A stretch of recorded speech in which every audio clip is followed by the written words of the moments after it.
Houston, our instruments are showing that we have a incoming message from deep space. Repeat, Houston, we have an incoming message from deep space.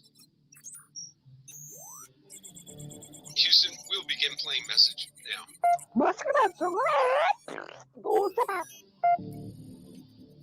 Houston, we're going to try and translate that up here. Hold for translation. Translation complete. We'll begin playing message now.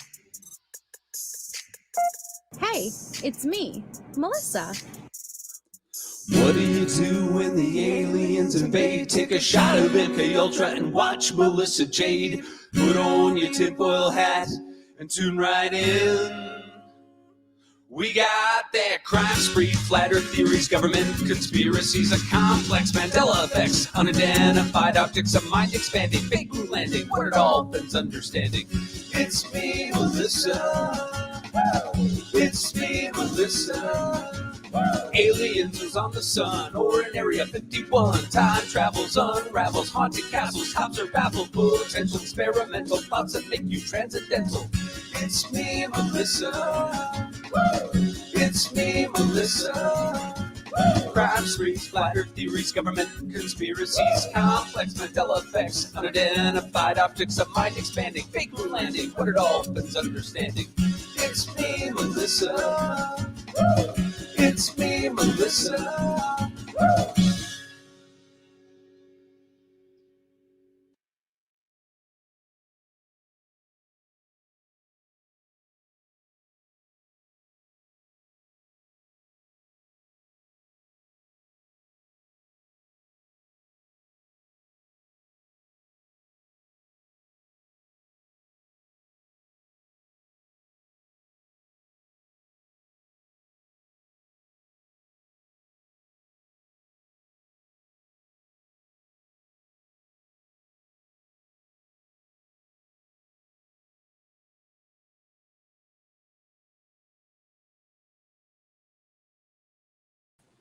Hello, everybody.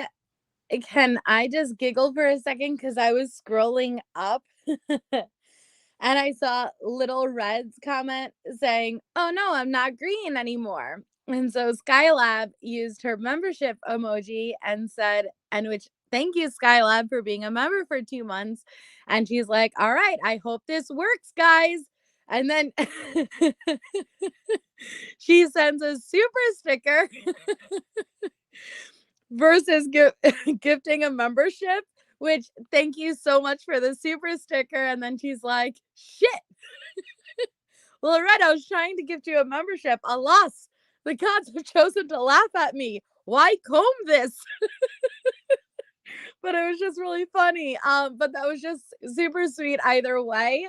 And thank you, even though you're trying to gift it to Little Red. Thank you so much. And that was just really, really silly to see. And thank you, Musicity Mom, for gifting a membership. And congratulations to whoever received that membership. But hello, everybody. Hello, Vicky, Kathy, Little White Crow. I hope everybody had an amazing Christmas. Hi, Hippie Chick.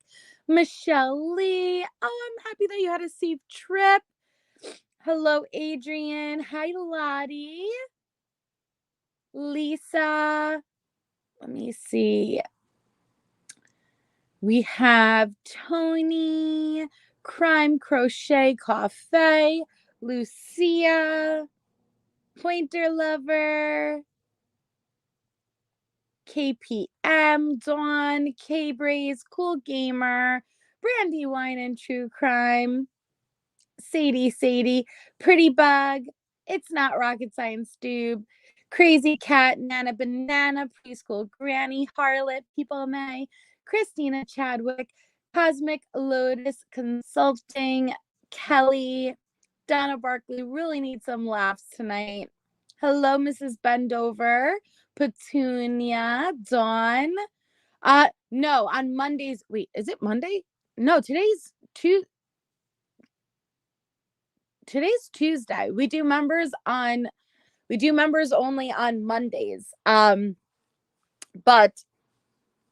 I don't have it on members, right? No. but it was Christmas when it was members. So it was a little bit off this week because of the holiday. Hello, JC. Hey, 87 Tiny's Lamb. Let me see. Stephanie Morrison, Becky P. We meet again. You made me go crazy for a second there, Dawn. I was like, what day is it? Okay, my other Michelle. Oh no, Breezel Granny. Hello, Ginny Paul, JMs. Hey, Allie. Oh, Cosmic Lotus. Oh no. That's okay. I'm sure you guys will be green again. Don't worry. Hi, Chase. Hi, Sarah Bellman. Hi, Jenny B. Hi, Carolina.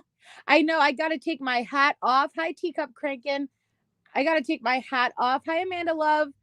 My Santa hat off and the snowflakes from the back. I forgot. And I got to move in my New Year's stuff. I still have my Christmas themes up and I got to shift the holiday stuff. Hi, Grateful Mama. Sherry GB. It's not rocket science. I like that. Wait, no, it's not.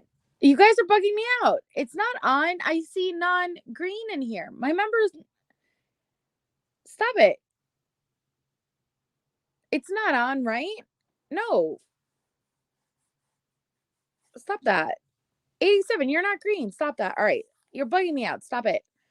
It's not Monday and you're not green. So you knock it off. It is not a members only chat. All right. Stop. Don't do that to me. You're making me go loco. Don't start this live like this. I won't be able to get myself back on track if you screw with my mind this way from the beginning. Little Red Riding Hood. Click your heels 3 times and repeat. I want to be green. I want to be green. I want to be green. And then magic will happen when the package boxes appear. Oh my God, you're so funny. Thank you, Gregory. Thumb number 47 here. Thank you. Yeah, before we start, if you could hit the thumbs up, I would greatly appreciate it. Hello, Mackenzie. So, yes, you stop that right now. You stop that right now. You cut that out. Tisha style. So we have, hi, Carrie, episode 23, and we are going to be continuing on. Now on Christmas Eve for episode 22, we had actually done something different. We had gone through Leticia's lawsuits. Oh, Allie. You guys, Allie just gifted 5 memberships. Thank you so much, Allie. That was really sweet of you. Hold on, let me flush you through the drain pipes. Hold on.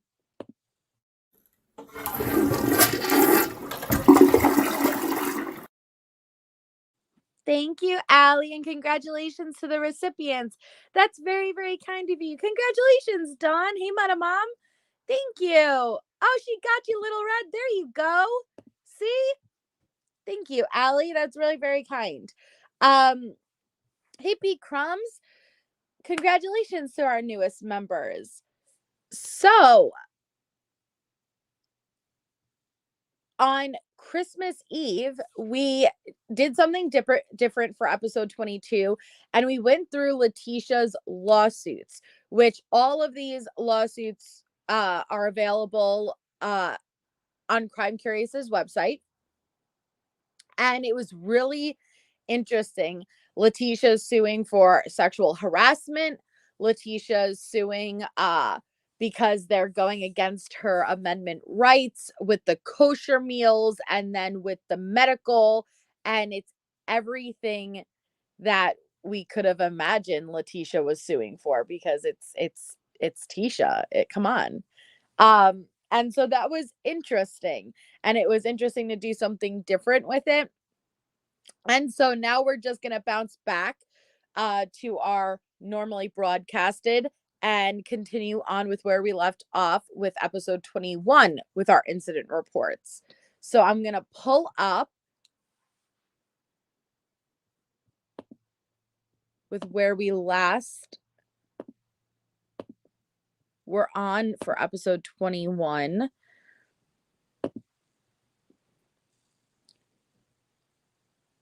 Which was her disrespectful behavior. Okay. Hey, Stephanie. And it was her disrespectful behavior. Remember? And she kissed her teeth. Remember this? Because we all learned a new phrase.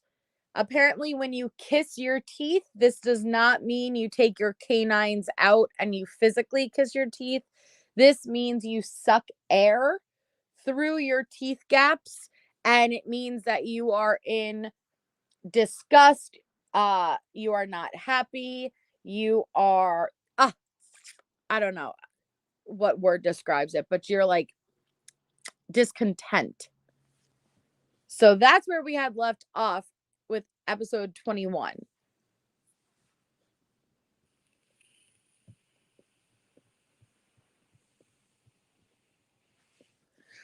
So moving on, we have another narrative, which is just Leticia refusing the law library. Thank you, Donna. That's very sweet. Hey, Destination. So, with the law library, though, do not forget, she is saying that there's multiple reasons she's not going down to the law library. The first reason is because every time she goes down to the law library, the Mexican mafia is trying to recruit her. Right. And then she doesn't want to have to go to the law library at 2 a.m. And it's messing up when she takes her medication, despite them saying we can arrange your medication to be taken around law library hours. And she's like, no, thank you. So she just complains just to complain, basically. That's what she's saying. And they're like, well, listen, if you're gonna go pro se, you need to utilize the law library. And she's like, that's great. No, thanks. So now we have this narrative, and this narrative says inmate Wood Wilson. Come again? No pun intended, but Wood Wilson? Hey, Elena. Wood Wilson?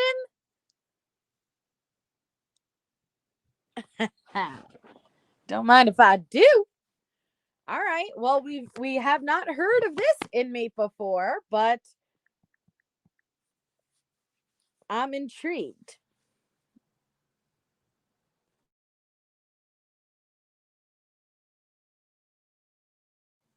Hey, Doxy. So, hey, Cherokee girl. I guess Wilson. I guess let's see. Let's see where this one brings us. So it says at approximately 1700 hours, I heard Wood Wilson raising her voice while she was standing at a day room table.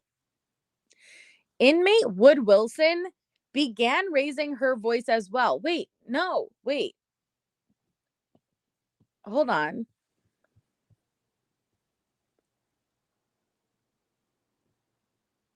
Are inmate Wood Wilson, are those two different inmates?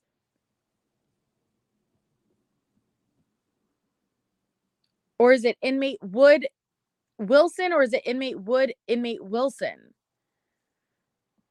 I need to know. Hey, Life at 50. Is it two different inmates or is it one inmate? Is it a hyphen? I need to know.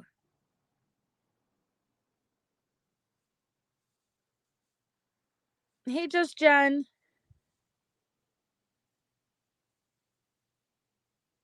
All right. We're going with two different inmates.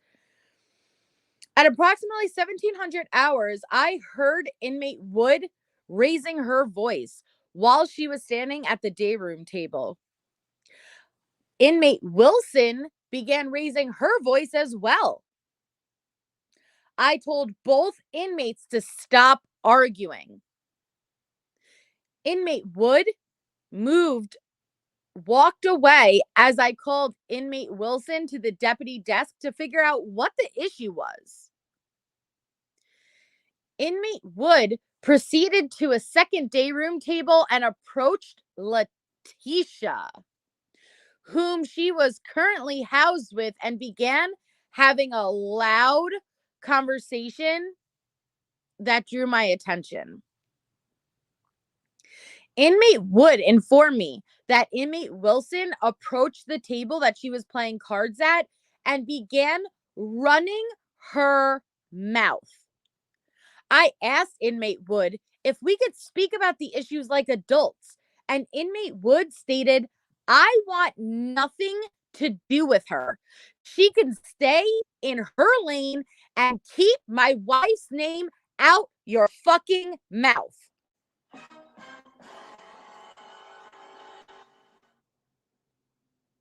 Wow. Inmate Wood said she approached me and I want nothing to do with her. I thanked her for her time.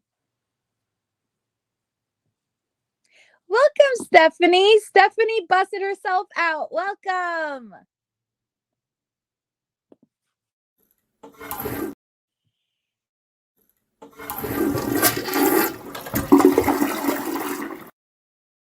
Stephanie got a flush and a half because I messed it up. Thank you, Stephanie, for joining. We're happy to have you part of the channel. No, really, she said she could stay in her lane and to keep my name out of her mouth. That's what she said. That's what she said. I just put a Will Smith flair on it, okay? Half a flush works. You only become half a member here. So it says inmate Leticia and inmate Wood proceeded to the stairs, and I heard, let's go. Let's get it in. Ew, no. Get in, bitch. We're going shopping. No, you stop that. No. No. Wait. Is this sexual or is this fighting? Wait, what's happening? Shut up, Melissa. Just read. All right, let's go. Let's get it in. Leticia was putting her hair up while proceeding to her cell. What's happening? With my training and experience, I know a physical fight is about to occur. Oh my God. Get in, loser. We're going shopping. I loudly gave inmate Wood verbal commands to come back down the stairs. Inmate Wood paused on the stairs and said something along the lines of, there's no issue. Deputy Syme escorted inmate Wood, which was currently our day room bathroom, and secured the door. I called Leticia to the deputy desk to see what the issue was, and she stated, I don't talk to cops. I told her to go lock down until I could figure out what the issue was. I locked the entire ward down. I determined that inmate Wood would not be staying in the same unlock group due to the verbal, and they could not solve their issues. I proceeded to who knows, and Leticia was standing near the sink. And as I went to open the cell door and said, Rodriguez, she is high. What? I entered the cell as Deputy Syme stood outside the cell door to pack up inmate Wood's items. I asked Leticia what items were hers and what items were inmate Wood's. Leticia informed me that everything on the desk belonged to her, and inmate Wood had everything on her bunk and the gray bin that she slides out from underneath the bunk. Leticia began folding up inmate Wood's bedding as I grabbed all the books, paperwork, cups, and trash at the end of the top bunk. Leticia stated, Rodriguez, I am oblivious to the drug thing, but they are telling me she is high. That is why she is acting like this. She has not slept in 3 days. You would know. I asked Leticia if she knows what kind of drugs inmate Wilson was on, and she stated black. Yo, I say, you got that black? What? Have you guys ever heard of black? What kind of drug is that? I asked her where Wilson kept it, and she stated, in a pen. You ever heard of that black ink, yo? That shit's crazy. You don't want to mess with that ink, that black ink. I thanked her and removed all of Wood's items from the cell. Oh, is it heroin? Oh, then never mind. I'm inexperienced. Never mind. Deputy Syme started going through inmate Wood's items looking for contraband. I attempted to get a hold of Sergeant Dodge, but was unsuccessful. At this time, I started preparing for shift change and grabbed paperwork out in the mod. Deputy Syme approached me in the mod and showed me a folded yellow piece of paper. Syme opened it, and there appeared to be a small amount of a white powder substance that appeared to be slightly crystallized. I told Deputy Syme to secure it in a glove and place it in her pocket. I would contact a sergeant. I attempted to call a sergeant again with negative results. I entered the ward and heard inmate Wilson yelling about why didn't we allow her to pack her items and let her cellmate pack her stuff.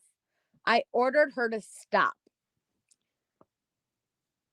Oh, thank you, Treasure X. Starting to text Leticia. I'll send the combo over. Oh, interesting. Thank you so much. Shift number 5, Deputy A. Hanzik entered the ward, and I briefed her what we just found. I told her that I had been attempting to reach out to a sergeant to come up with a game plan. Deputy Hanzik conducted her initial walk, and I told her I would touch base with a sergeant, and we determined to keep the ward locked down. I went to the sergeant's office and briefed Sergeant Dodge of the situation. I asked the deputy if she was okay to show Deputy Syme how to test the item, and she said yes. I escorted an inmate done with professional back to redacted, and they tested the item for cocaine 2 times. I stated I would have tested it for methamphetamines. There was a little substance remaining in the paper, so we used the NIK kit test A, and it did test positive for amphetamines. If this was in Tisha's cell, I don't care if it was in her bunkie stuff. Amphetamines is the things that is the drug choice that I think Tisha would go to with.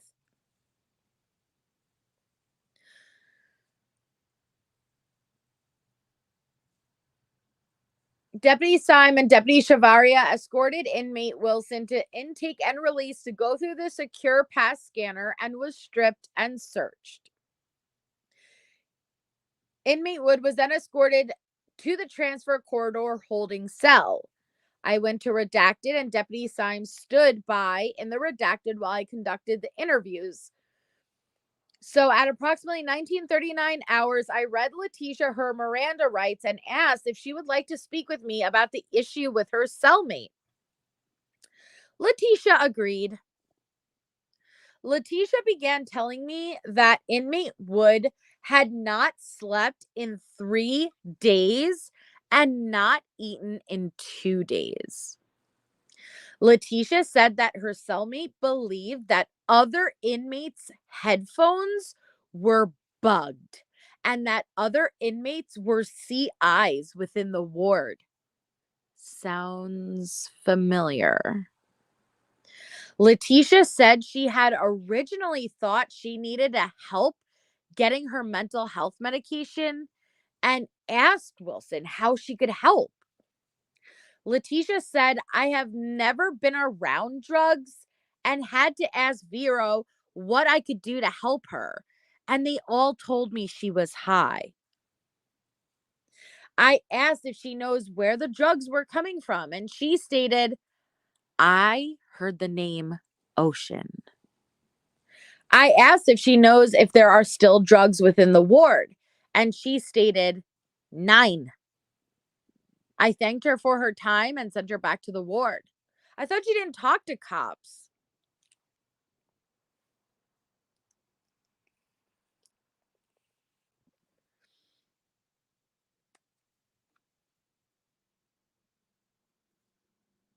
So the other inmate said, nope, I don't know anything about drugs, and there's no drugs in the ward.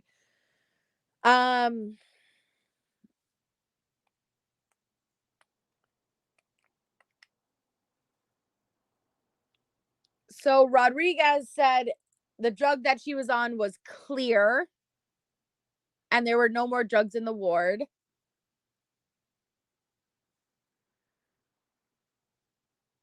So nobody else snitched besides Tisha. This person said clear. I guess that's crystals, clear. Meth. That girl with the long black hair was moving stuff in her waistline while you guys were doing the shakedown. I asked if she knows what was going on in the ward, and she said, I heard that they were doing drugs in the ward. Redacted was not acting herself, and I believe she got a hold of whatever is going around. Rodriguez, you know I don't fuck with drugs. Alcohol is my thing. So I don't know what is going around. Just know this ward has been going off the chain for the past 3 days. That's what another inmate said. But Leticia, the girl with the long black hair, was moving stuff in her waistline while you guys were doing the shakedown. Interesting. Interesting.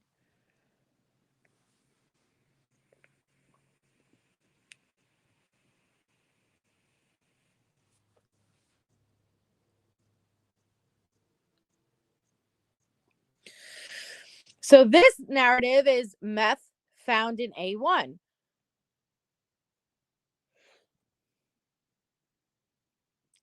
Which I think it's the same thing. Yeah, let's do this just from another deputy's perspective.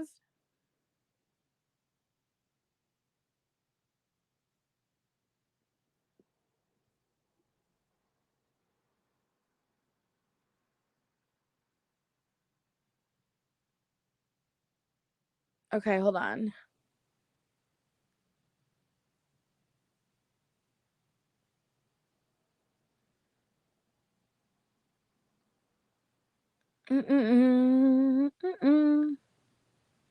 So at approximately 2,000 hours, I interviewed Redacted with Deputy Rodriguez standing by. Redacted stated that she was simply upset because she had a bad professional visit today. Redacted stated that Leticia had been telling her that feds had been continuously asking her about Redacted's case and what Leticia knew of Redacted's friends outside of jail. Oh, she was getting this inmate paranoid. She also stated that Leticia told her that she refused law library in order to protect Redacted because everyone that goes to law library are CIs, confidential informants. She also stated that Leticia was telling the other ward females that Redacted was saying that a lot of them were cops. Redacted states she asked Leticia why she was saying these things about her to others, and that because she is not on Seroquel, she does not trust people. Redacted stated that Leticia and Redacted wanted to be cellmates, so they were setting her up. She said that Leticia was upset with her because Redacted wasn't happy, that supposedly Leticia was telling Redacted personal things about her. Redacted was asked why she was following Leticia up the stairs, and she stated that Leticia wanted to bang it out. However, that she simply wanted to talk to Leticia. Redacted stated she didn't know anything about what was found in the ward, nor did she know what kind of narcotics were found. Damn, Tisha thinks she's a tough bitch. Oh my God. But you're telling me Tisha is getting somebody who is on meth paranoid. She's crawling into somebody who's already like somebody's mind who already is paranoid and then making them more paranoid. But bang it out, I'm sorry, is that a term for like we're gonna fight? Because this sounds very sexual to me.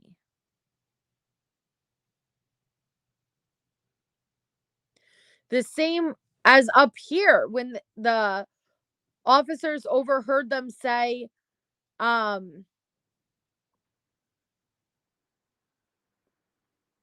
let's go, let's get it in.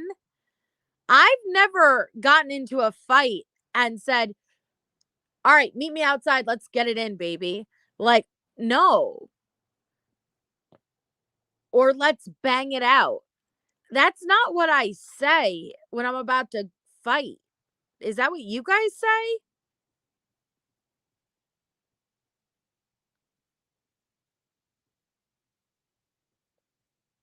I think she was, oh man.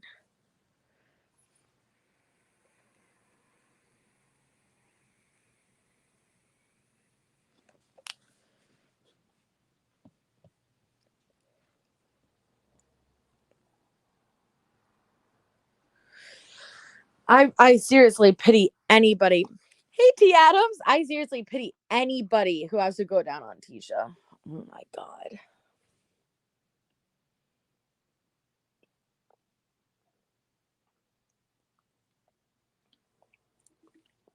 So this one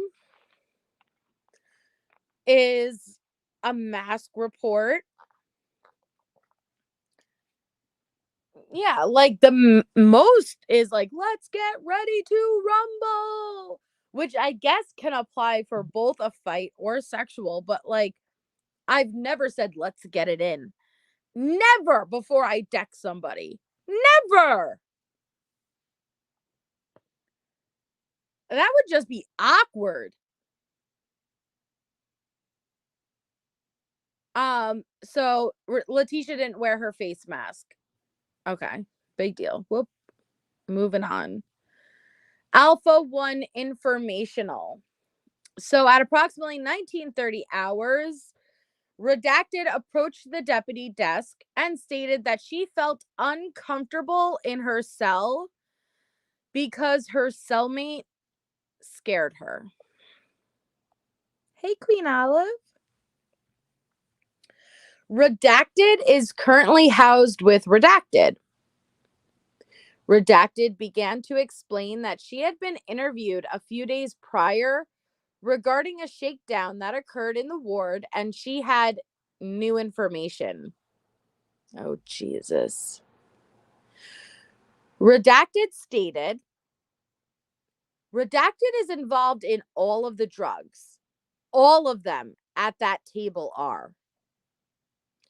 Redacted then pointed at a table in the day room that consisted of Redacted, Leticia, Redacted, and Redacted. I asked Redacted why she thought they had something to do with the drugs found within the ward. And Redacted responded, they are all just bad. Redacted then requested to be removed from that cell and be housed on a day room bunk. I informed Redacted that I would speak with a sergeant. At approximately 2050 hours, Redacted approached the deputy desk and stated, Peluso, I know my cellmate is trying to move. It is because I caught her stealing my commissary. I told Redacted I would be speaking with a sergeant to see if I could solve the issue. I spoke and I requested a move. At approximately 100 hours, medical entered the ward to administer a medication pass. Leticia approached the medication cart to receive her medications, which included a suppository that is wrapped in a foil wrapper. I immediately questioned the medication pass nurse regarding Leticia being given the foil wrapper due to that considered contraband. The medication pass nurse stated they had no other way to give it to Leticia due to the suppository would melt. After medication pass was complete, I spoke with Leticia regarding the foil wrapper and that she was unable to have it in the ward because it is considered contraband. Leticia stated she understood and she had already used the suppository and flushed the wrapper down the toilet.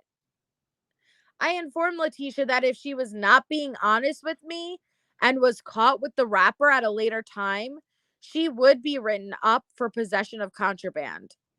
Again, Leticia said she understood about her doo-doo tinfoil and reiterated she had flushed the wrapper down the toilet. You guys, she has a booty fetish. I don't know if you guys realize this by now, but Leticia has a booty fetish.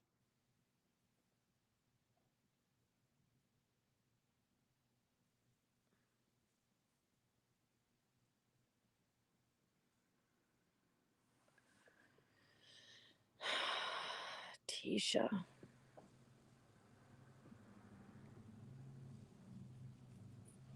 So here we are again with a refusal of the law library.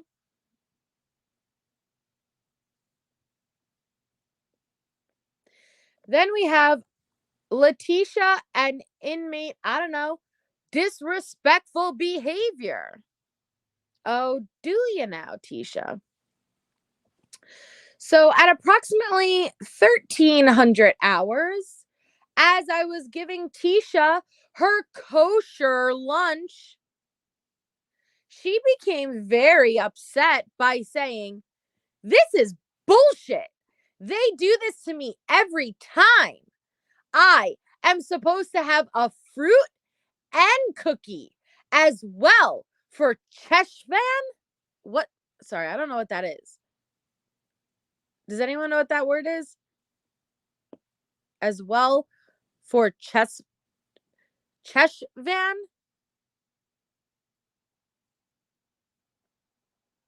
Is that something? I'll feel stupid if like I'm just mispronouncing it, but I really don't know what it is.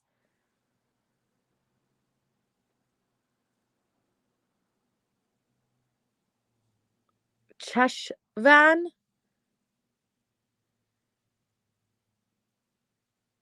I want my damn fruit, cookie, and Cheshvan. Hold on, let me look it up. Cheshvan.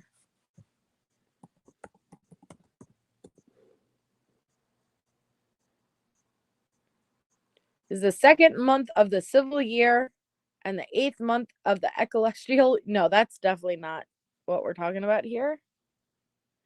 A shortbread cookie? Oh, that's more like it. Yeah, that's definitely more like it.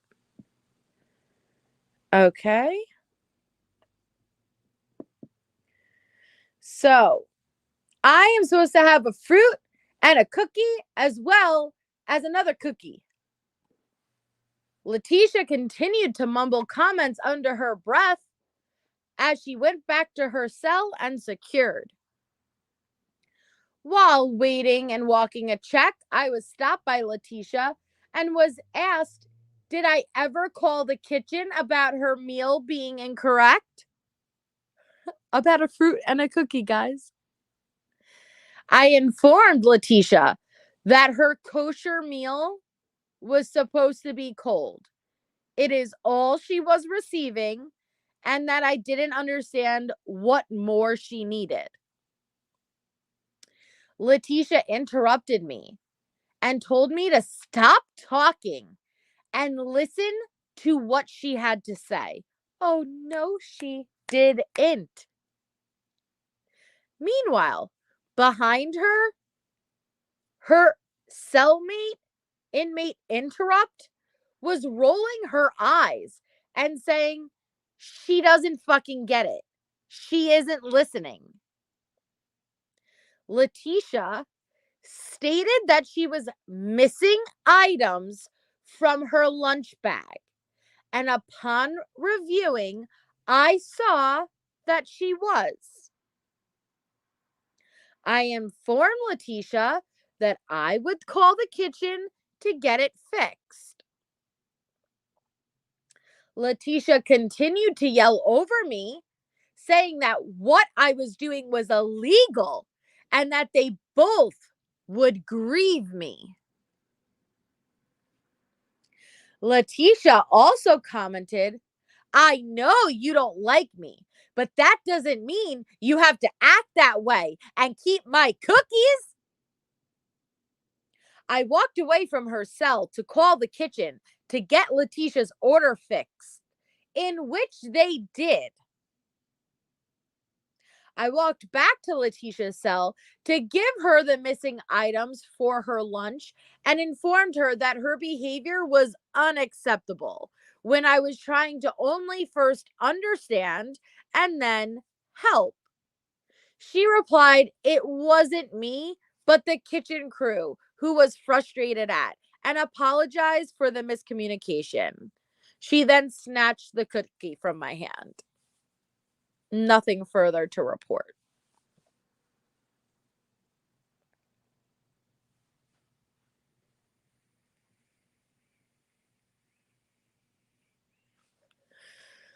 I hate her. I really do, guys.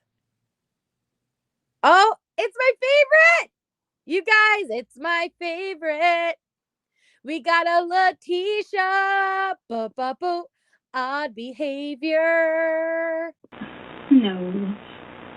God, no, sir. I mean, John, no. These are my absolute favorites. All right, we got the narrative. Leticia, odd behavior. What's it gonna be? Is it gonna be a vampire stealing her organs? Is she gonna bark? What's it gonna be this time? I guess we shall find out. At approximately 18:15 hours, I assumed duties in Who Cares and performed my initial welfare check, okay? When I approached Who Cares, where Leticia is housed, I observed Leticia standing at the cell door, appearing to look out into the day room area of the ward. I continued with my walk, and I proceeded to the deputy desk to unlock the bottom tier. On my next 30-minute welfare check, Leticia was still standing at the door. As I walked past the door, I asked her if she was doing okay. Leticia had a 1,000-yard stare and refused to respond to the question. Approximately on my fourth welfare check, Leticia stopped me at the cell door by asking, Peluso, when did you get here? Oh my God. I responded to Leticia by informing her that I had passed her cell several times, and she looked directly at me. Leticia shrugged and stated, I was in a different universe. At approximately 21:30 hours, medication cart entered the ward to pass medications to inmates. When I started keying open door, I arrived at Who Cares and observed Leticia doing a handstand at the cell door. Objection, no. Any objection? All objections. I don't believe it. I don't believe Leticia is capable of holding up the body weight with her arms. I'm sorry. I'd have to see it to believe it. And if she is, it's not free handstand in the air. It's definitely against the wall type of handstand. Bullshit.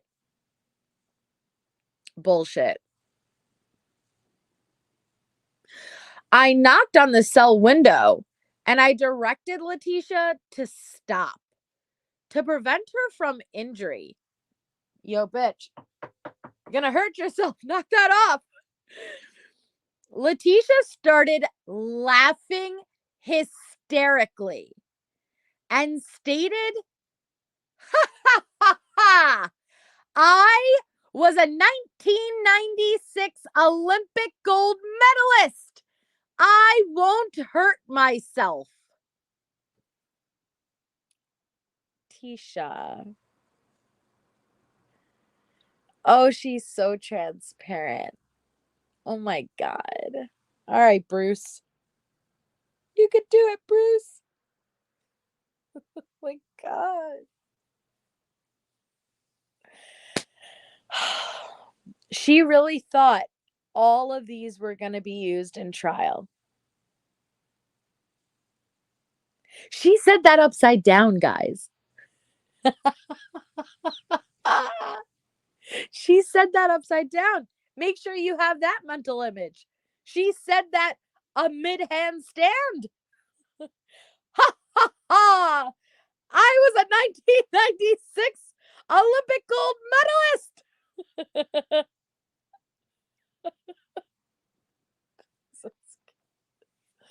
They'll never find me guilty.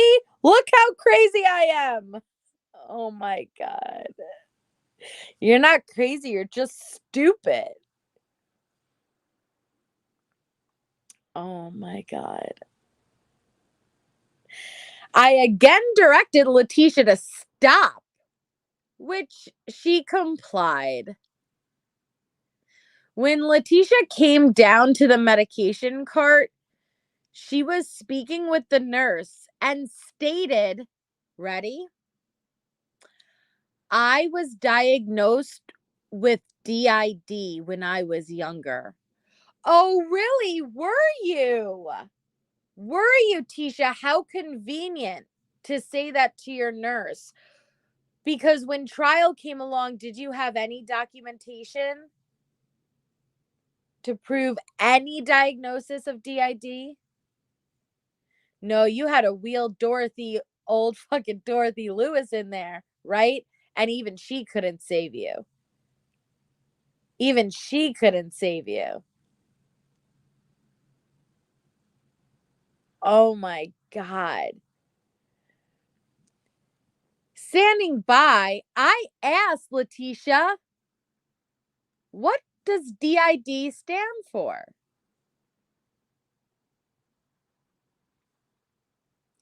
Leticia went on to explain that she was diagnosed with dissociative identity disorder, DID. And that was who must have saw me earlier. Oh, you didn't see me upside down. You saw the dissociative identity disorder earlier.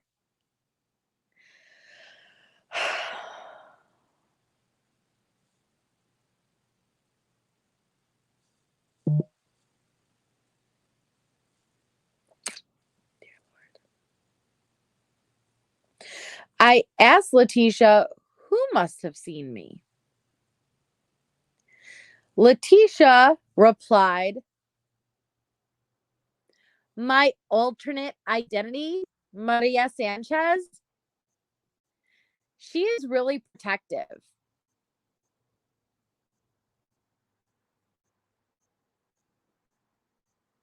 Oh my God. Oh, is she?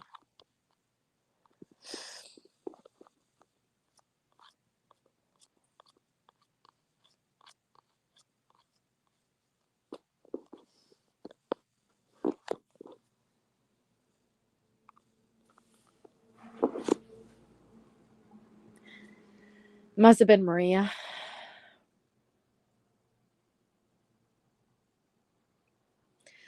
The date on this report, November 4th, 2021.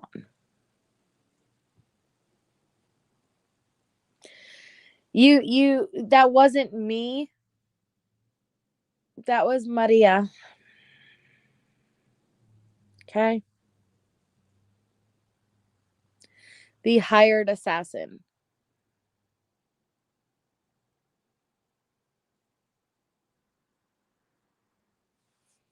Good old Maria.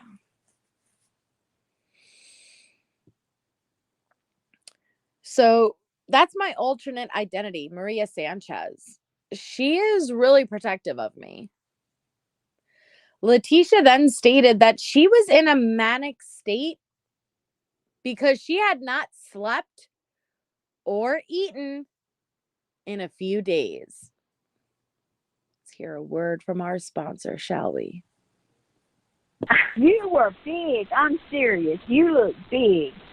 I only weighed 140 something. Well, you look humongous. But anyway, darling, I know it's time for us to go. I'll holler at you later. I love you. If Leticia truly did not eat every time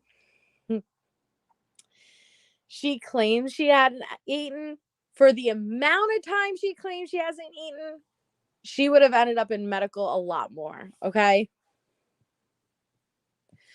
So I asked her why she was not sleeping or eating. And Leticia responded, I don't know. I just haven't. Throughout the night, I continued to monitor Leticia.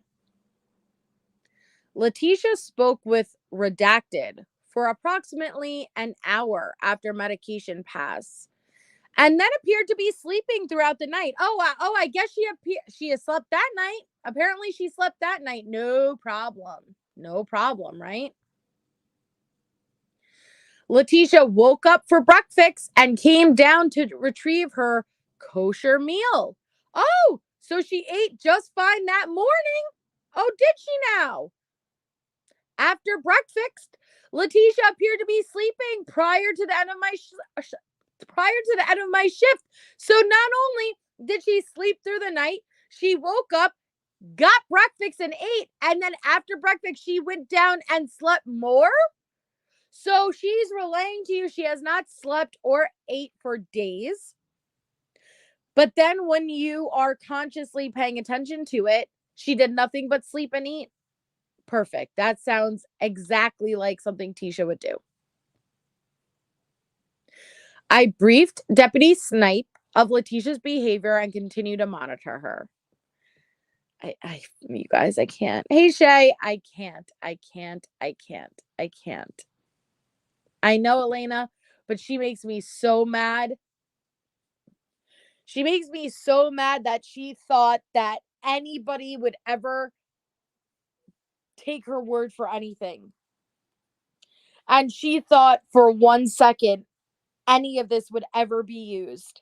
Ever.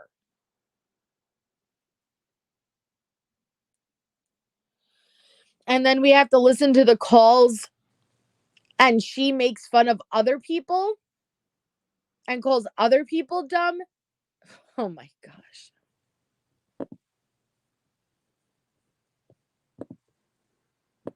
I would be mortified if I was her.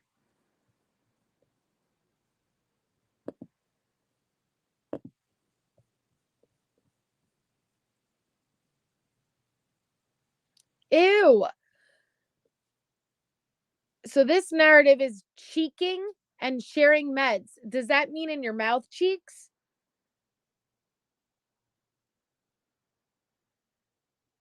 Or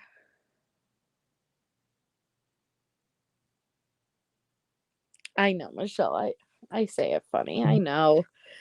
Please tell me the cheeks that they're referring to are not the morning cheeks. I mean, the mouth cheeks. Wait. Yeah, the mouth cheeks. Okay. I don't trust Tisha. She has a butt fetish, guys. I just don't trust her. Oh my God, I can't speak. I'm really tired. Sorry. I just cannot speak.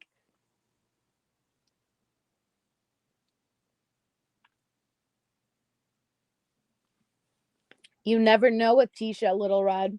You never know. Well, I guess we're going to find out. So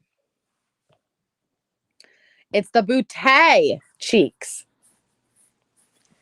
So it says cheeking and sharing medications. Ew. Wait. Does that mean somebody stuffs it in their mouth and then gives it to somebody else? Ew. I hate spit. So, ooh, hold on, guys. Hold on. Somebody's knocking. 1 second.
Okay, sorry, guys.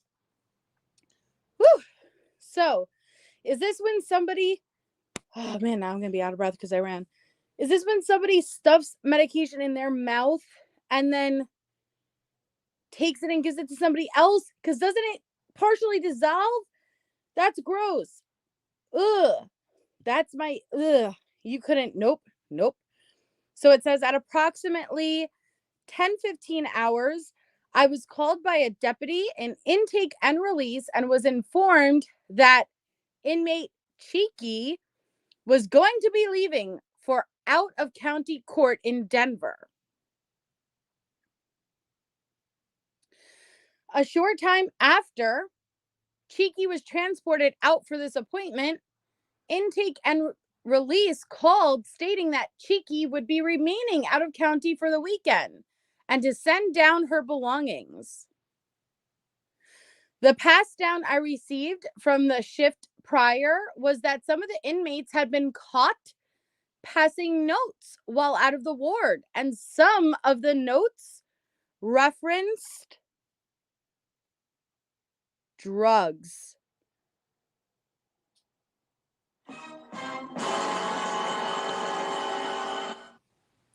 Due to this information, upon packing Cheeky's property, I came across numerous notes that I read.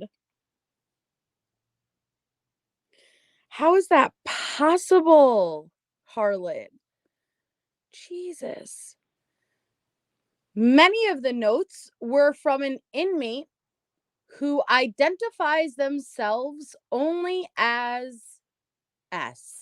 Hi, Angie. I hope you had a wonderful holiday, Angie. I was not able to identify this inmate.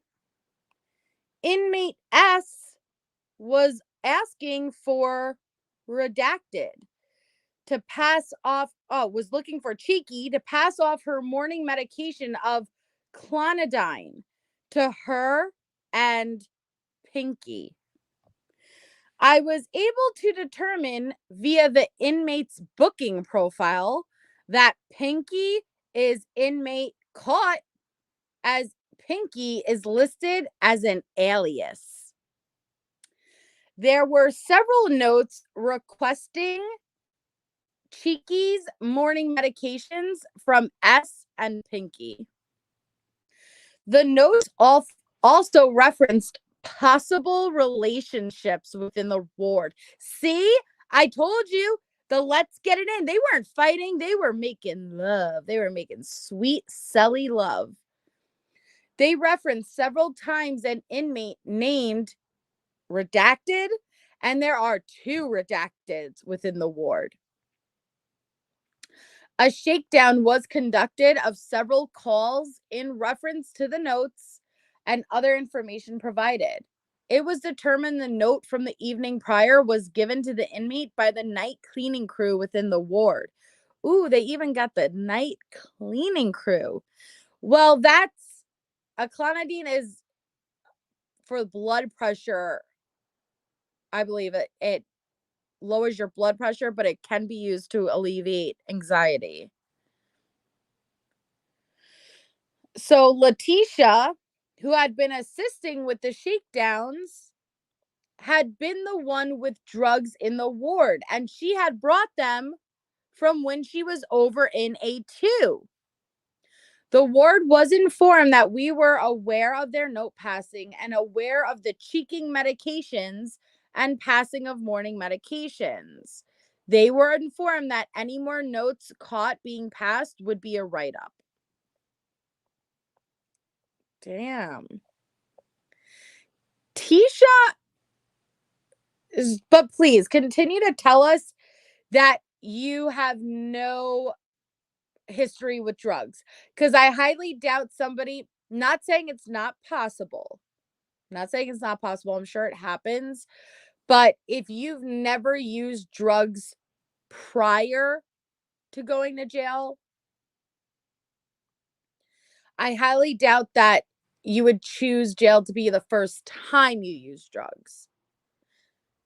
This just makes me even more secure with my belief that Leticia was using around the time of Gannon's murder.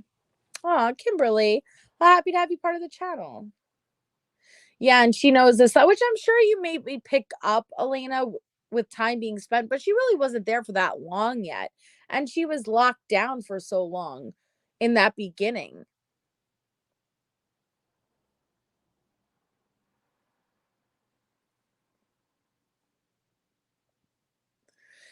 So this one is she refuses to go to court.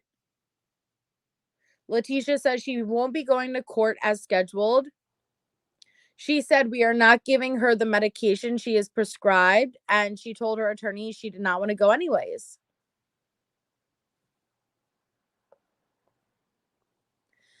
So this one says the narrative is Leticia and Archuleta. At approximately 21:05 hours, I heard yelling coming from Redacted and Redacted. I approached cell 4 and Redacted, and the 2 people were talking into their vents. I asked her what the yelling was about, and she told me that Leticia figured out there is a segregation between them. And Leticia was asking her why and got angry.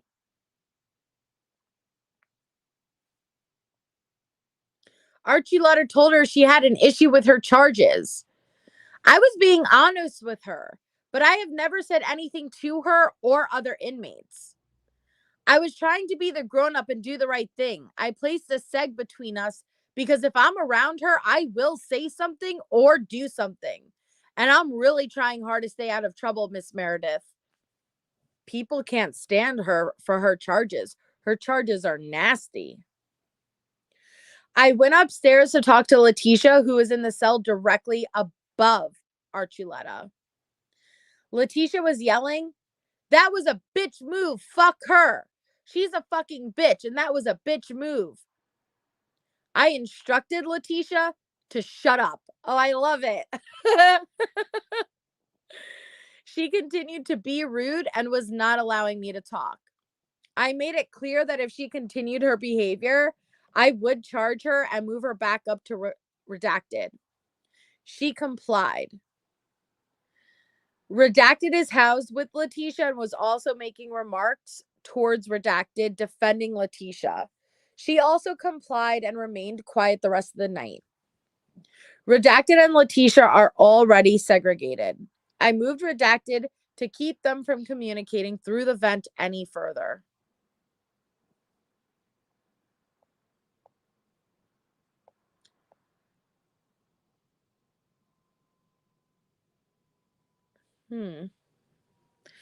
So this is inmate Leticia refused housing and makes threats. So at approximately 2100 hours, I key opened the door and I told Leticia that I needed to move her upstairs to accommodate an inmate with a lower level, lower bunk restriction. Leticia immediately said, "No, Herbert, I am not moving. If you put me in the same outgroup as Leticia, I am going to fight her." A segregation was placed between Leticia and Leticia. I informed Leticia that I was going to place a seg between herself and Leticia. I shut the door and ended the conversation. Elena! Thank you, Elena. Congratulations to our new members. Let me push you down the pipes. Hold on.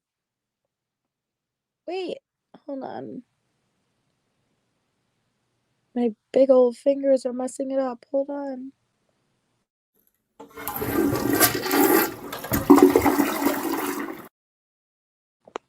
Thank you, Elena. And congratulations to our recipients.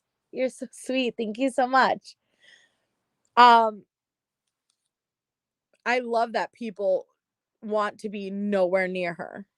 That makes me so happy. Well, at least this is back in jail, though. I hate that it's not like that in prison.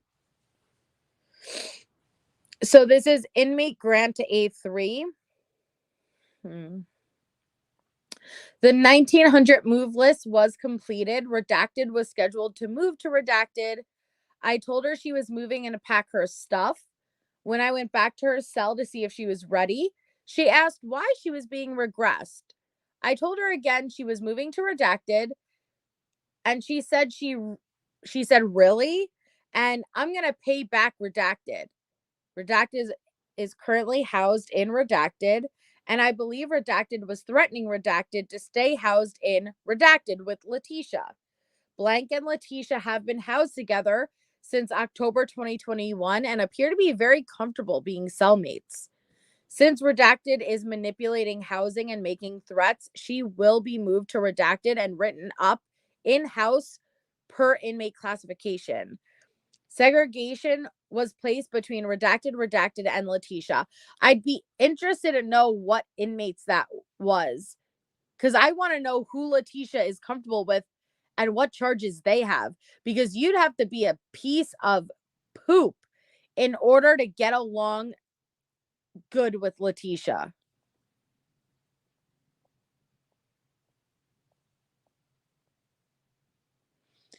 Here we are, Leticia with her kosher diet.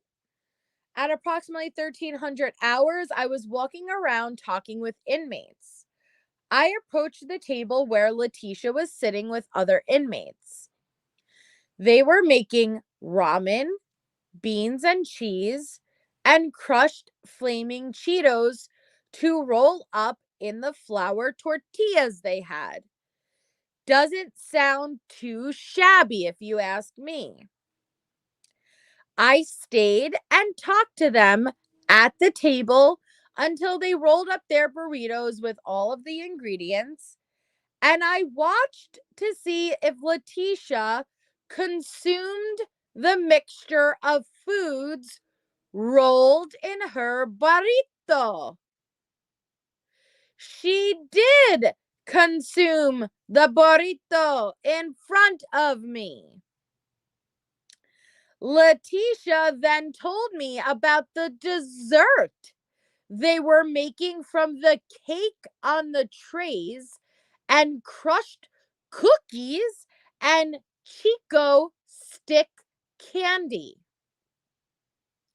Leticia is not conforming to the rules of the kosher mother fudgin' diet. What? Are you telling me that Leticia has been lying about being Jewish and having a kosher diet this whole time? No way. Thank you, Skylab, for the super sticker. That's very kind of you and much appreciated. Thank you. Thank you. Again, the food that they serve. Okay, so they give you the meals, and yes, the meals are not ideal. And inmates opt to get the kosher because the kosher is better than the standard meals, and it's not touched by inmates. It's packaged and sealed, and I understand that it's better than the standard meals, but you cannot just scream and start lawsuits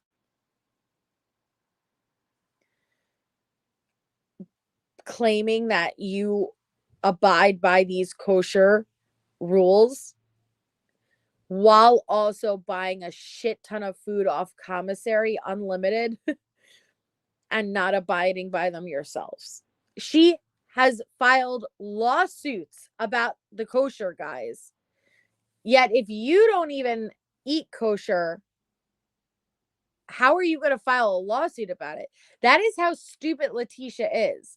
And she is suing for monetary damages.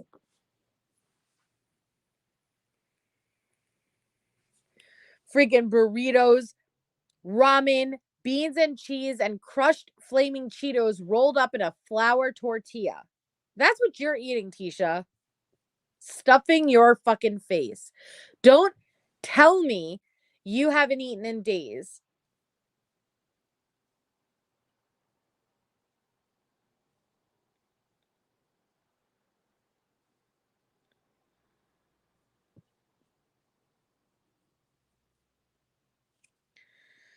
Okay. Narrative. Alpha 1 behaviors and manipulation. Oh, we haven't seen this yet. Oh. I like it. Manipulation. All right, let's do it. Manipulation. Several inmates are attempting to manipulate housing for various reasons. Inmate Redacted and Redacted approached me on several occasions with reasons why they couldn't be housed with their cellmates. Redacted has an extensive history of being manipulative and bulldogging other inmates. I observed Redacted braiding Redacted's hair and Redacted standing near the kiosk together while Redacted was placing an order. Redacted appears to follow Redacted around the ward. Then we have Letecia. Letecia and Redacted were standing near the deputy desk and were having a casual conversation regarding items that had to be ordered to be brought into the ward, like sweet tea. Redacted made a comment that if she tried to leave that, more than the normal amount of deputies would respond because I am Black. You know that, right? Letecia replied something to the extent of, you know they would respond because I am me. Letecia giggled and called it a Code Peaches, Redacted's nickname. Letecia and Redacted appear to have developed a friendship.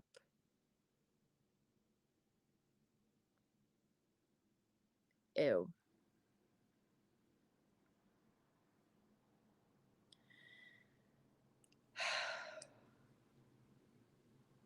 Behavior. Redacted spent several hours screaming out of her cell. When I approached the cell to talk to her, she politely responds and returns to screaming at the walls. Redacted stated she was talking to Thomas and he is clueless, that she does not want scabies, to talk to legislator, hey monkey man, bitch, talking about the Nobel Peace Prize. I attempted to talk to her several times to de-escalate her behavior as it was disrupting the ward. To no avail, Redacted continued to scream at the walls in her cell. I asked for mental health on the radio, but no one was available. I was conducting a formal welfare check.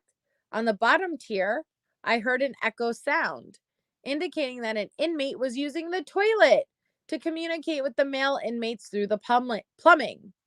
Arriving at the door, I directed Redacted to move away from the door so I could see the toilet. Redacted refused to move. I observed Redacted jump away from the toilet and go sit on the bottom bunk. I informed both Redacted and Redacted that they would be losing their time out. Redacted proceeded to attempt to manipulate and argue her way out of having her time taken away for the next several hours.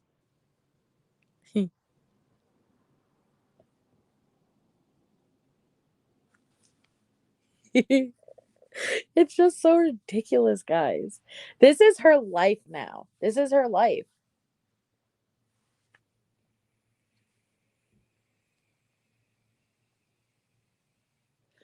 No, it's a friend she's always going to have to sleep with one eye open for.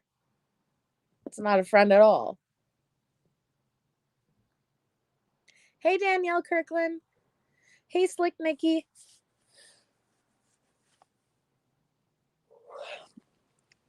Oh, thanks, Michelle. Yeah, hit that thumbs up, guys. I appreciate it. And I can't talk tonight. I know I'm like super tired, but like, damn, I can't form my words tonight. So this one is Leticia refused lunch and stated she did not eat breakfast or dinner from the previous night. If she was on Maury, you think the lie detector determined that was a lie? Faux show. Faux show. So at approximately 12:20, two inmates approached my desks and stated that they had information about Redacted and they wanted to save me paperwork and an assault. I asked them, what were they talking about? And they both stated that Redacted has problems with Redacted, and that's when the top tier was unlocked and Redacted was going to assault Redacted. I spoke with Redacted and asked her if she had any issues with someone in the ward. Redacted stated, yes. I then asked her who it was. She replied, do I really have to say who it is? I then informed her that I need the name of the person and why they have issues. Redacted stated, Redacted, we have beef from the streets, and I worked really hard to get here, so I don't want to get into trouble and be moved out. I informed Redacted that if she's telling me there will be issues, she will have to be moved. Redacted then stated, well, can you move me downstairs somewhere so there won't be issues? I informed her that I had no bunks on the bottom tier available. Redacted then proceeded to ask if she could just be housed on a day bed, and as long as Redacted didn't say anything to her or come near her, she would be okay. After speaking with Redacted, I called inmate classification and I spoke with about the situation. Due to Redacted having recent negative reports, Redacted was rehoused. As Redacted was being pat down and told she was moving to Redacted, I heard Redacted say to Redacted, why would you try to say that just to get downstairs? Redacted has been trying to get moved downstairs and has asked several deputies to be moved. Redacted made another statement about Redacted trying to manipulate housing as I was walking a check after moving Redacted out of the ward. A seg had been placed. None of this have Leticia's name in it? Damn.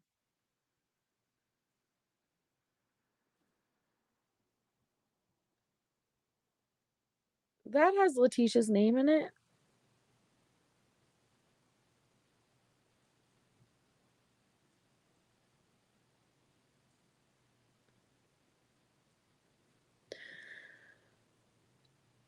I don't see any of Leticia's name in this report.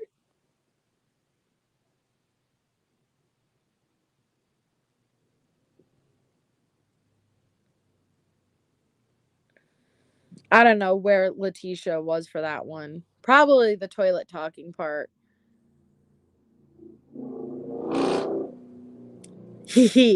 Letecia claims she is suing, which she did.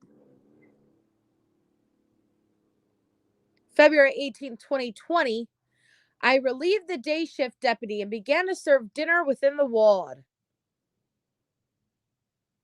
I got confused with the diet list and asked Letecia to come down to receive her kosher diet. Letecia said she no longer was receiving a kosher diet due to a deputy taking it from her. After I served dinner, I went door to door to make sure everyone got dinner. I stopped at Leticia's door and asked her to elaborate on the diet issue. She stated that Deputy Stengel, who she is suing, guys, took her kosher diet away from her because she had purchased non-kosher items within her commissary purchase. Makes sense.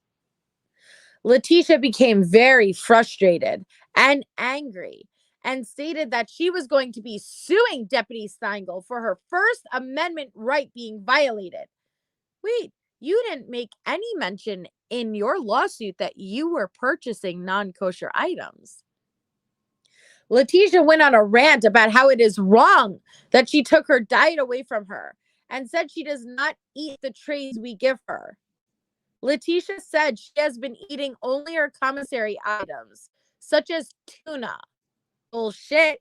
So he saw you make that burrito, and she saw you make that burrito, and she was like, fuck you.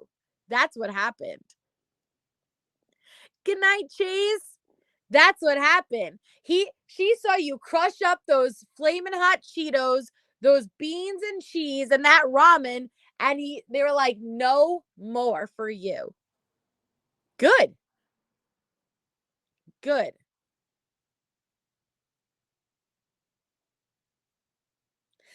Haha. At approximately 6:15 hours during the shift change, I was advised that Letecia was taken off her kosher diet and refused breakfast, but accepted milk. Letecia and the top tier came out for their scheduled out time.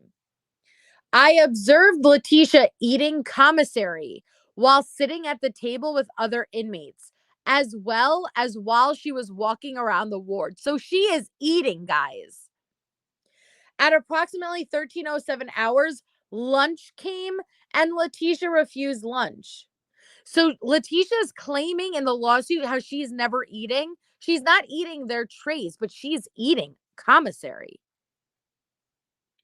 Letecia came back to the line, grabbed a lunch bag, and stated it's for someone else, walked away, and handed her sack to another inmate. At approximately 16:25 hours, dinner came, and Letecia refused her dinner, but took the Kool-Aid packet and went back to her cell. She's eating. Oh my God, I hate her.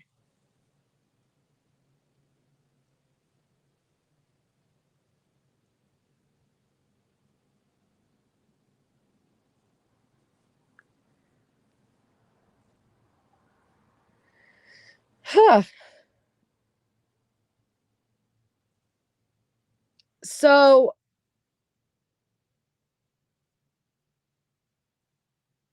in the bottom tier, items were removed: jumpsuit top, towels, double mattress, and miscellaneous trash. Top tier, 3 jumpsuit tops, jumpsuit bottoms, 2 sheets, 2 blankets, and miscellaneous trash. At approximately 1100 hours, Redacted approached the deputy desk and stated she was hearing voices. I clarified with Redacted, and she stated she often hears voices and sees visuals like a TV screen. Redacted became upset and stated she was at some man's house. The police came and she has been in jail for 10 months. Redacted continues speaking of her mother, boyfriend, and stepfather. However, most of what she said was unintelligible or out of context. Redacted insisted she was not schizophrenic. I attempted to ask Redacted what she sees or hears, but she could not answer the question. I asked Redacted if she wanted to speak with mental health, but she said no. At approximately 11:15 hours, I observed Leticia singing and dancing within her cell. Leticia abruptly yelled, "I'm manic as hell!" Oh my God, she saw another inmate actually portray that type of behavior. And so then she mimics it. That's what's happening, you guys. I'm manic as hell. I did not reply, and I continued my welfare check of the ward. While conducting my next welfare check, Leticia stopped me at her cell door and stated that she had been manic for 4 days now. Let me tell you something, sweetheart. Usually when somebody is in mania, they don't realize they're manic. That's the hard part, is when somebody is in a manic episode, majority of the time, you cannot get them to see that they are in that state of mania.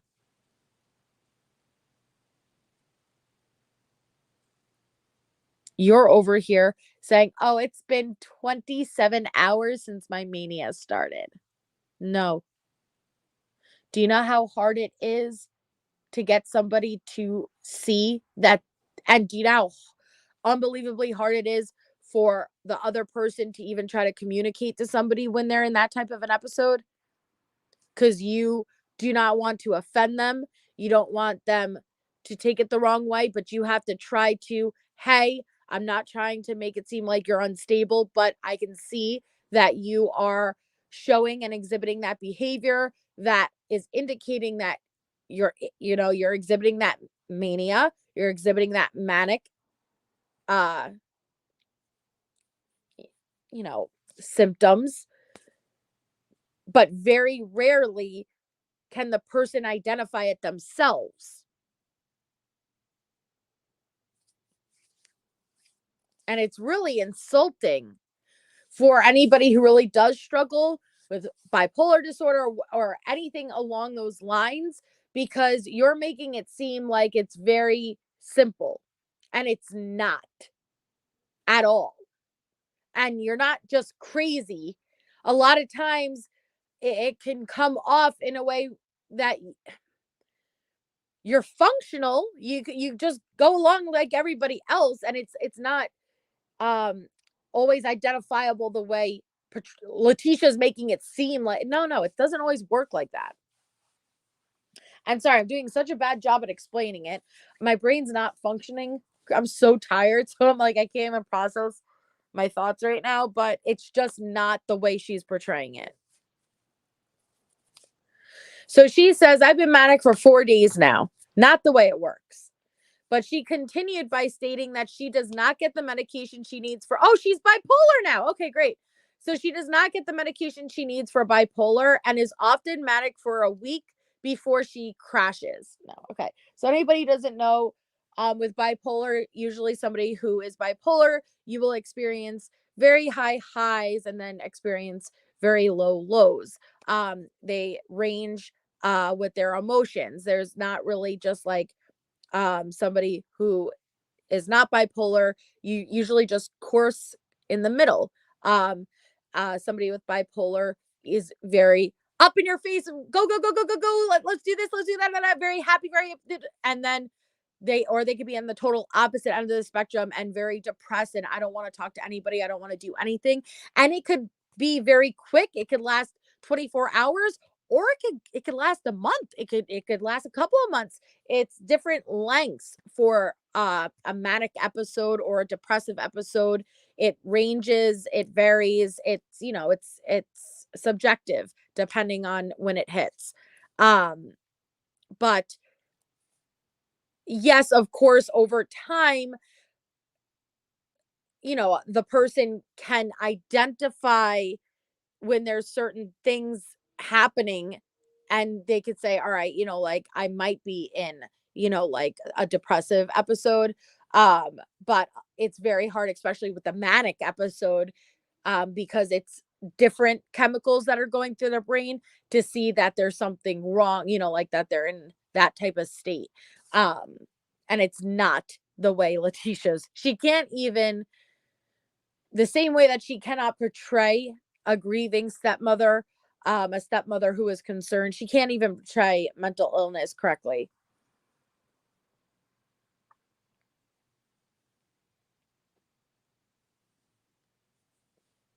I'm so sorry, just Emmy. Yeah, I have family, affected by bipolar also, so it's just not the way she explains it at all. So approximately 13:20 hours, psychiatric staff member redacted enters the ward. Redacted stated that Leticia was on his list to speak to, so I updated him on her previous statements. Leticia spoke with Redacted for approximately 10 minutes. Following this conversation, Leticia appeared short-tempered and would often make remarks about the behaved inmates in the ward being punished for other inmates' actions.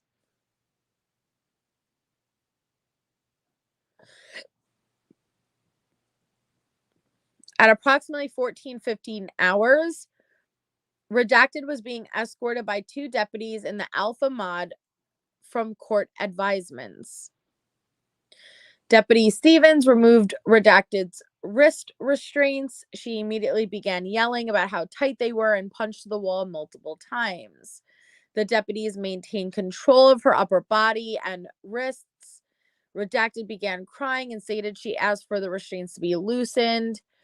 I allowed Redacted to take a few breaths. She agreed to cooperate.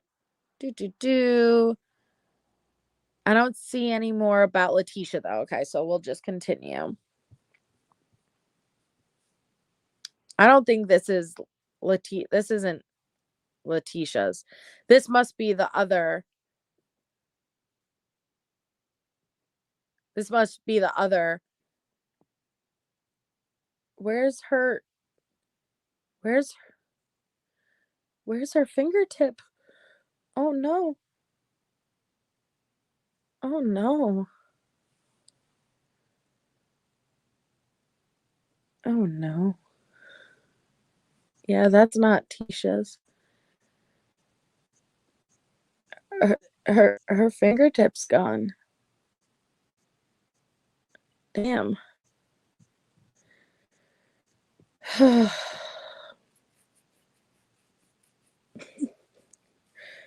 no. I thought it was bent for a second, but then I realized, oh no, there's no bone there. That's no. Just the tip. Ugh.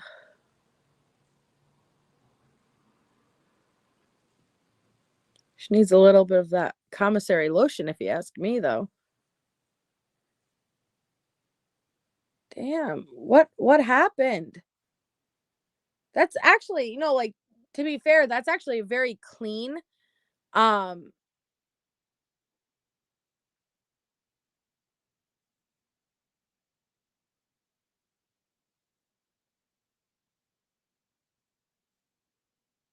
That's clean.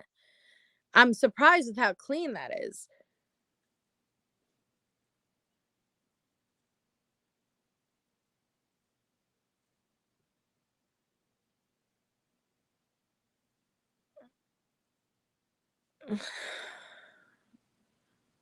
Okay. I'm just going to continue. Okay.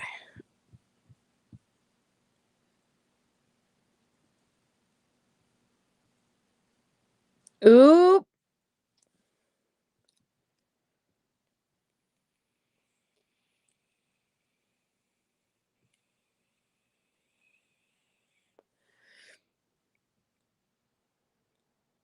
So,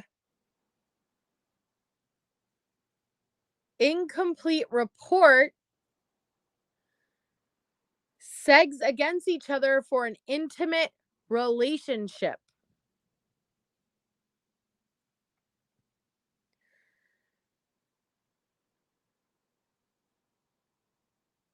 $1,100 redacted. Booty, who is housed in, I don't know, stopped me during one of my 30-minute welfare checks and told me that it wasn't working out for her and Leticia as cellmates anymore. Booty requested to move cells. I told Booty that I could not move her at this time period and that she would have to try to work things out with Leticia since they had appeared to get along for the most part. I continued my check. Booty pointed towards the cell and pointed towards redacted and said, "You need to handle that. She needs help." I told Booty to stop yelling across the ward at me. And if she needed to say something to me, she could come up and talk to me. Booty did not say anything else to me, and she continued to play cards at the table in the day room. At approximately 12:15, I was conducting another 30-minute check. When I got to the who knows, Booty said, "Please, deputy, I need to talk to you." I pulled deputy out of redacted and I asked her what exactly is going on between her and Leticia. Booty told me that Leticia had told, I don't know, to move out of their cell because she didn't want Booty in her cell anymore. I asked the other person what happened between the two to cause this situation. The person said, "She said I'm creating problems and I'm going to get her in trouble because of it. She said I have to get out of the cell before there's problems." I asked Booty if she felt safe to be in the cell while I looked into the situation. Booty said she did not feel safe in there with Leticia. Since Booty had no segs, I allowed her to be in the day room while I looked into the issue. During my next 30-minute check, Leticia stopped me and asked me what's going on with Booty. Leticia proceeded to tell me her side of the story. Leticia said that Booty has been passing items through the cell doors to redacted, and redacted. Leticia expressed concern that Booty was being taken advantage of by these other inmates because Booty always is able to get commissary. I asked Leticia if she had an issue with Booty and wanted her out of the cell. Leticia said she is fine with Booty and she thought that they got along well together. Leticia mentioned, "She's about the same age as my daughter. I just want to look out for her."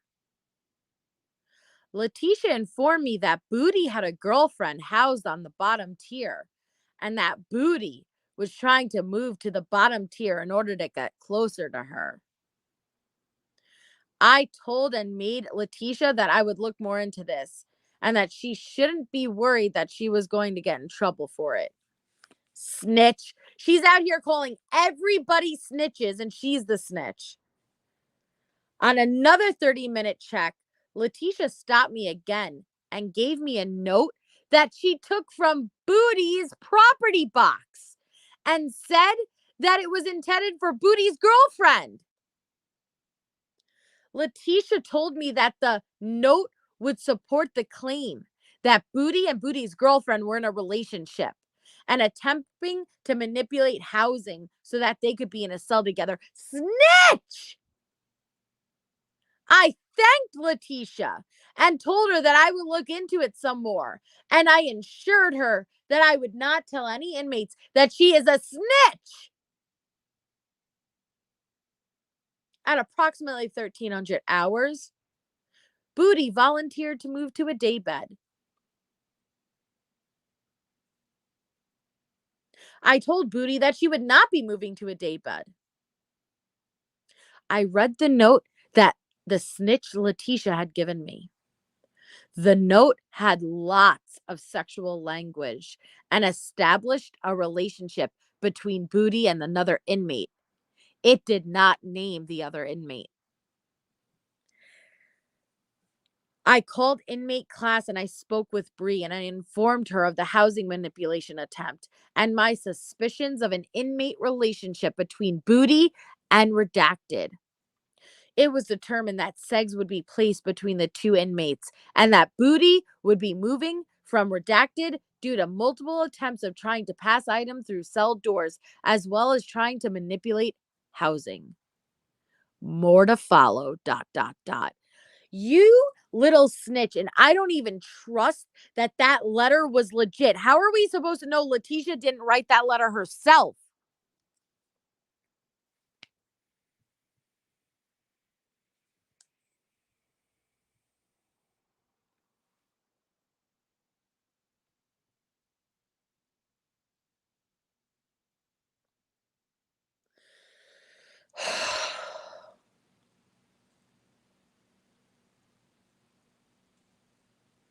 That's what I'm saying, Crime Curious. All thanks to a letter probably in her own handwriting. And if it had doggy position, we know it was Tisha. We know it was Tisha.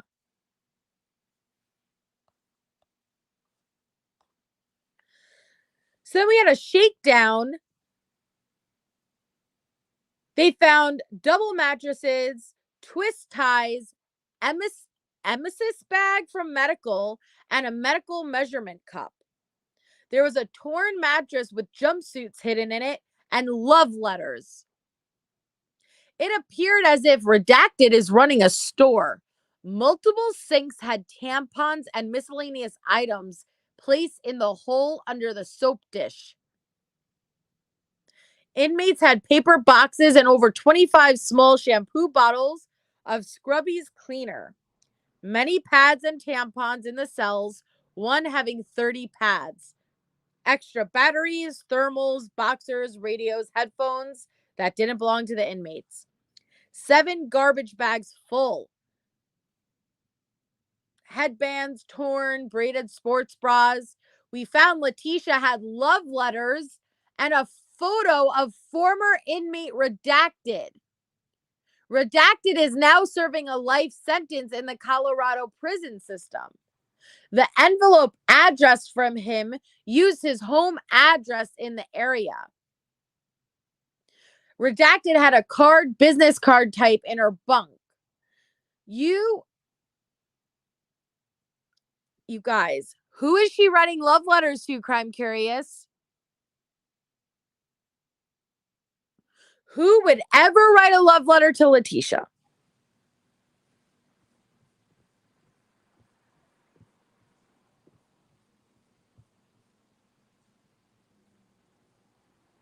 Who? Edwin? Oh, yes, you showed this on Allie's live. I forgot about it. Are the love letters available, Crime Curious? Yes, I remember this. Oh, my brain's just not working. I would pay money not to know what Leticia's kinks are. I know Sprinkle Donut, neither do I. Like, I cannot hate anybody more than I hate Letecia. I really can't.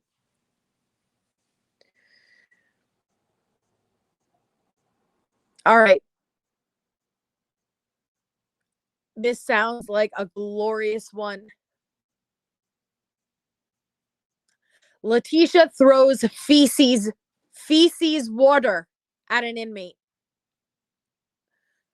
Oh, dear Lord. Do you have them, Crime Curious? I need to see those. I need to see them. I don't want to see them. I need to see them, though. Letecia throws feces water. She has a fetish with the poop. Fetish with the poop. at approximately 18:47 hours.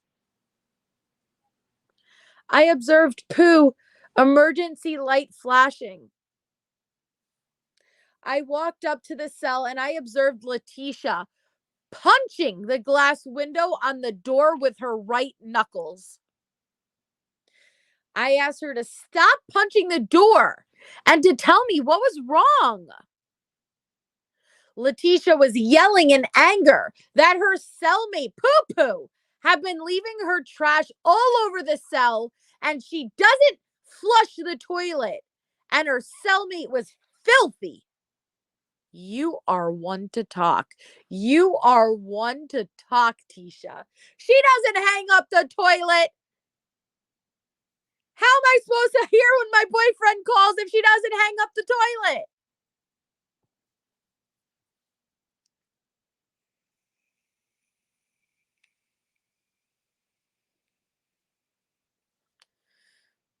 Oh my God. Letecia was pacing in her cell back and forth, telling me that she hadn't talked to Deputy Turner about this hoe and that she was very angry. But Deputy Turner had already explained to her that she could not move housing. I told Letecia that she needed to calm down and that I would talk with Deputy Bird about the situation so we could come up with an appropriate solution. Letecia explained to me that she saw mental health and a day sergeant earlier in the day and notified them of the issue and she was having with her cellmate. Deputy Bird walked over to the door to talk with Letecia about the situation and was told by Deputy Bird that she would not be moving housing. Letecia told Deputy Bird that if she wasn't moved there was a possibility that she was going to punch that hoe. Deputy Bird explained to Letecia that she would be charged with assault if she continued with that verbal threat. Letecia stated that she didn't care and that it didn't matter anyways. Why? Because you're guilty? You're guilty, Tisha? Deputy Bird and I walked away from the cell, but I continued to listen to Letecia talking to that hoe, telling her that she was going to hurt her. I walked back to the cell and I observed Letecia filling up a milk carton that she has gotten from one of the meal passes with poo-poo water from the toilet. And I observed her throwing it on the hoe inmate. Poo-poo water! And she threw it on the inmate. The hoe was on her bunk and covered her body with the safety blanket. But the hoe's face was not covered. So when Letecia threw the feces water at her, I observed the liquids touching the hoe's face and hair. Oh my God.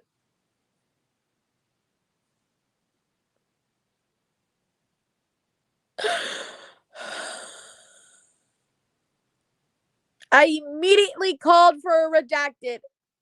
I told Letecia to turn around and place her hands behind her back. She complied with my verbal command. I opened the door, placed her in handcuffs, checking for tightness and safety, and double locked them. Letecia was escorted and was observed for approximately 3 hours. She declined medical treatment for her right hand that was bruised. She was escorted and rehoused. That hoe was allowed a shower, new jumpsuit, and a bedroll. She declined medical treatment. I respectfully ask the hearing board to find Letecia guilty of assault. All of her inventory was placed in lockdown. Photos were taken of both inmates. Medical staff was notified. Mental health was unable to be reached.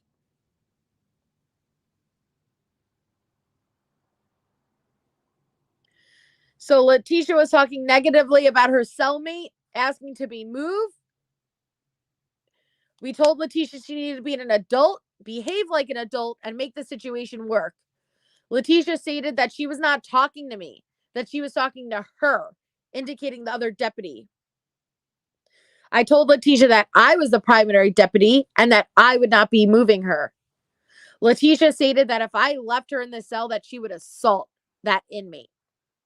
I told Leticia again she needed to make the situation work. She said she did not care about the consequences. A short time later, she heard on the radio that Leticia threw toilet water on that inmate.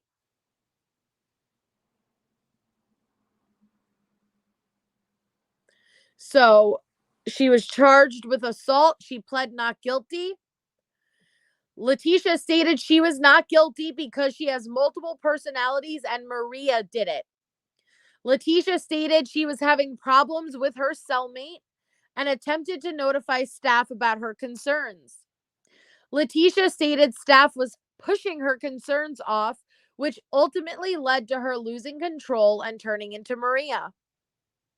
Leticia stated she lost control when she picked up a milk carton to drink and noticed feces in the carton.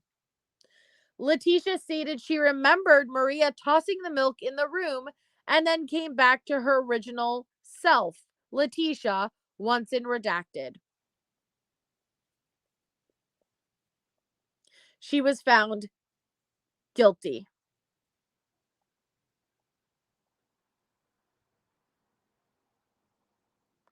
Damn, where's the photo?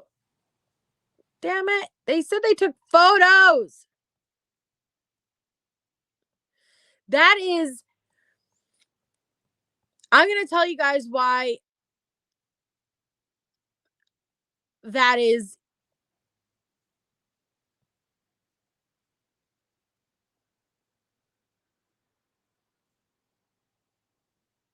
so beyond disturbing for more reasons than just the obvious.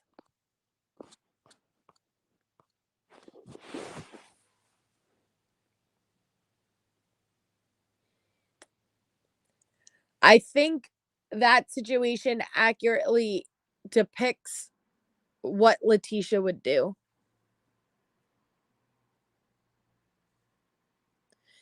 And the moment that she thinks nobody was looking is when she would bully and do what she would do. And all it makes me think about is what she would do to Gannon. Because if she did that to somebody she shared a cell with who was a grown adult and who was clearly in there for something similar, what could she have possibly done to a child who was vulnerable and could not defend himself? Every time Al walked out that door, the same way detectives walked out the door, what did she do? That's who she is. That person right there, that evil person.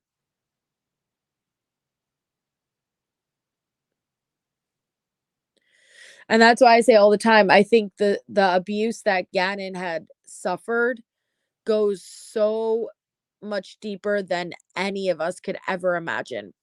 So much longer, so much deeper. And if we ever found out the truth, we would be horrified. And that's true, Elena. Yes, she is evil. And that nastiness did not just come overnight. That's something that's in her. And behind closed doors, that's something that all those kids would have experienced. Maybe some more than others, yes. But they all experienced. And I'm sure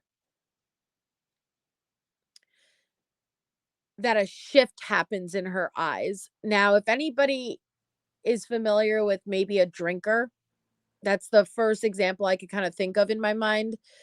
there's a shift that happens with drinkers, where they go from, you know, everything's fine, they have a light buzz, like they're tipsy, they're having fun, they might be singing some songs, you guys are having a great time, and then all of a sudden you look at them and their eyes shift, and oh shit, now you're drunk and now you're going to be nasty. And nothing necessarily happened, but now you're going to be nasty. Now I'm going to experience the nasty side of you because you're going to be a nasty drunk. There's a shift that happens. That is what I think these kids probably experienced with Letecia, but not an alcohol shift, just a personality shift, where she put on a performance in front of everyone. And the moment those doors closed, a shift probably happened in her eyes, and they knew what they were in for. And that is so heartbreaking, because they couldn't do anything. That was their home. That was home. And I do keep those things in mind when thinking about Harley, even though I have my feelings about Harley. But if that is all you knew, and that is how you were raised since a very young child, you do have to take into account that abuse and how that would affect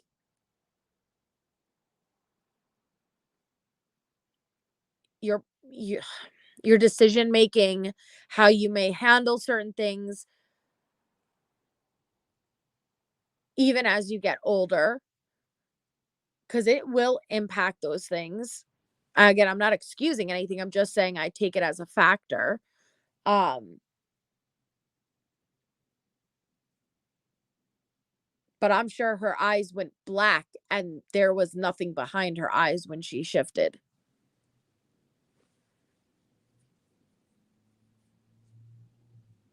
Exactly, a little black D. Exactly, where there's not a human behind those eyes. Because that, if anybody has ever experienced a loved one, like maybe who's an alcoholic or something, you'll know what I'm talking about by that shift where everything's fine, everything's great. Oh, we're laughing, we're having fun, and then it's like that one more drink, and bam, they're no longer there. They have checked out, and then they get nasty for no damn reason other than you're just nasty. You're just a nasty drunk, And the only thing you could explain, you could see it in their eyes. Their eyes are checked out. And when they look at you, they're not looking at you. It's like somebody else is looking at you. It's like they're not behind their eyes. It's a weird thing to have to explain. That's how I would imagine it would be with like Letecia. It's no longer like she would put on this performance in front of Al, in front of everybody, but then the moment that Al left for the trips and she shut that door and it's just the kids in that house, I'm sure looking into her eyes, it must have been terrifying, because that, the veil was gone. Now it was just that empty soul, like, soulless. It was just the devil. And it breaks my heart. It breaks my heart because no child ever, ever should ever have to experience anything like that. So just, as much as I could giggle and laugh and say how absolutely absurd it is for the behavior that Letecia exhibits as far as throwing like the poo-poo water, at the same time it just breaks my heart, because I know it parallels the behavior and actions she did towards Gannon. And it's just,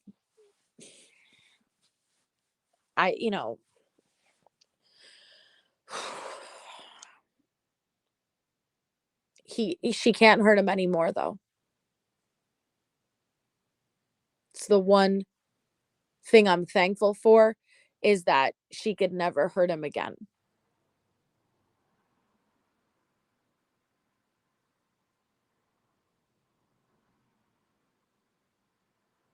but she's an abusive, nasty, dangerous person. Yep, she knows exactly what she's doing. Exactly. Oh, my. But, all right, guys. I'm going to hop off for tonight. My brain could barely even... I can't speak. I'm like so beyond tired. But I will probably hop on, but for an earlier live tomorrow, because I don't think I'll be around tomorrow night. So if you are around for a daytime live, keep your eye out for when I schedule. I'll probably do like a mid-afternoon one. So I hope to see you all here. If not, thank you so much for hanging out. Thank for anybody who had gifted memberships or sent a super chat. Your support is so greatly appreciated. I hope you guys all had an amazing, amazing holiday, whether you celebrate Christmas or just an amazing few days, because you deserve it. Yeah, if you could hit the thumbs up on your way out, I would greatly appreciate it. And I will talk to you all soon. So thank you all so much for hanging out and being here with me. And I will see you all tomorrow. Good night.